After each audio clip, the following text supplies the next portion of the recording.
ఈ చెలరేగిపోతున్న ఈ దుర్మార్గమైనటువంటి చూసి ఒక్క పోలీసుడు కేసు నమోదు చేయలే, అరెస్ట్ చేయలే, వాళ్ళ దగ్గరికి పోలే, ఉల్టా వీళ్ళ మీద కేసు నమోదు చేసి వీళ్ళ మీద కేసు ఎఫ్ఐఆర్.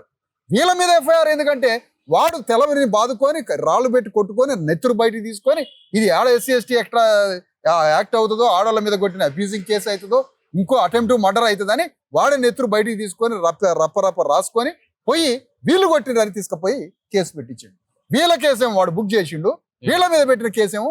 ఇంతవరకు బుక్ కాదు. మేము నిన్న పోయి 8 గంటలు 7 గంటలు రోడ్డు మీద కూర్చుంటే ఎస్పీ డిఎస్పీ ఎస్ఐలు అంతా లైన్లకు వస్తే అప్పుడు పోయి వాళ్ళని పట్టుకొచ్చి వాళ్ళందరినీ పట్టుకొని వచ్చి ఆడ గదిలో ఒక దగ్గర బంధించి ముందు వాళ్ళని ఆధీనంలో తీసుకున్నారు. మేము రాత్రి 7 గంటలు చేసి ఎస్పీకి వాళ్ళందరూ చెప్పి ఈ ఉద్యమం రాష్ట్రం అంతా అంటుకుంటది, ఇది మర్యాద తీసుకుపోయి వాళ్ళని అరెస్ట్ చేయండి అంటే రాత్రి ఆ బిడ్డ శవాన్ని తీసుకొని రోడ్డు మీద కూర్చుంటే అప్పుడు అట్రాసిటీ యాక్ట్ కేసు నమోదైంది,